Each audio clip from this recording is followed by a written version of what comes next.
இன்றைய இதமான காலை தென்றலில் அனைத்து அன்பு உள்ளங்களுக்கும் என் இனிய காலை வணக்கம். இன்று ஒரு குறள். அதிகாரம் 18. வெகாமை. நடுவு நிலைமையோடு இருத்தல். நடுவு இன்றி நண்பொருள் வைக்கின் குடிபொன்றி குற்றமும் ஆங்கே தரும்.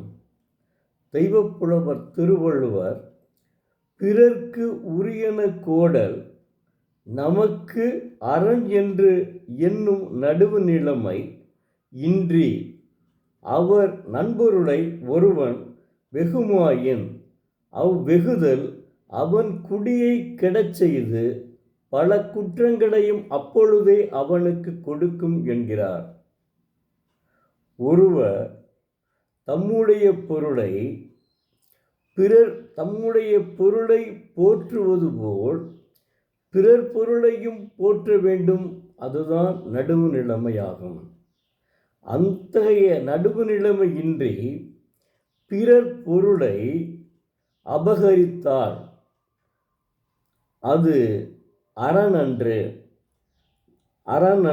பிறருடைய பொருளை தம்பராய் கொள்ள வேண்டும் என்று எண்ணுகின்ற எண்ணம் கொடியது. பிறர்க்கு உரிமையான பொருளை கவர விரும்பும் அந்த கொடிய விருப்பம் பல குற்றங்களுக்கு ஏதுவாக அமையும். அதனால் ஒருவன் தன் குடும்பத்தோடு அழிய நேரும். நடுவு நிலைமை தவறி பிறருடைய நல்ல பொருளை கவர விரும்பினால், பறித்து கொள்ள விரும்பினாள் அல்லது கவர விரும்பினாள், அந்த விருப்பம் பல குற்றங்களுக்கு அடிப்படையாக அமைந்து குடும்பத்தையும் கெடுக்கும். தெய்வப்புலவர் திருவள்ளுவர் ஒவ்வொரு அதிகாரத்திலையும் சொல்லிகிட்டே வர்றாரு. அதில் இப்போ அதிகாரம் 18 17 அழுக்காராமை பார்த்துட்டோம், பொறாமை. அது இல்லாமல் நடுவு நிலைமையோடு இருத்தல். நடுவு நிலைமை அதான் அகாமை. வெகாமை அது அழுக்காராமை, இது வெகாமை. அப்போ நடுவு நிலைமையோடு ஒருவன் இருக்க வேண்டும். தம்முடைய பொருளைப் போல பிறர் பொருளையும் போற்ற வேண்டும். அப்படி போற்றி அந்த பொருளை அவன் பிறர் பொருளை அபகரிக்காமல் இருந்தால் நல்லது, அதான் அறம் சார்ந்தது.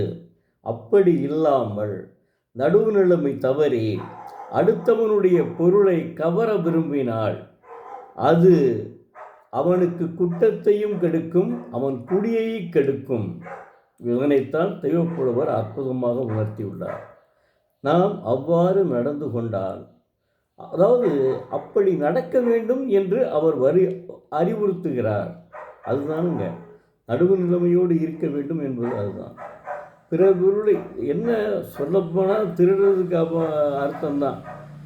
அடுத்தவன் பொருளை போய் எண்ணி அபகரிக்கிறது திருடுதல் போன்றதுதான். அதுக்கு தான் அவர் நடுவு நிலைமைன்னு சொல்கிறார். அழுக்காறு அதுக்கடுத்து நடுவு நிலைமை வந்துட்டார். எனவே தெய்வப்புலவரை போற்றுவோம், அவருடைய புகழ் ஓங்குக. நாம் நம்முடைய தலைமுறை வழியாக அவரை போற்றட்டும். நம் இந்த உலகம் உள்ளளவும் அவருடைய புகழ் நிலைத்து நிற்குங்க. மாணவ செல்வங்களே, தினந்தோறும் ஒரு திருக்குறளை படியுங்கள், தாங்கள் வாழ்க்கையில் முன்னேறுவீர்கள். நன்றி, வணக்கம். நாளை மீண்டும் ஒரு குறளை பார்ப்போம்.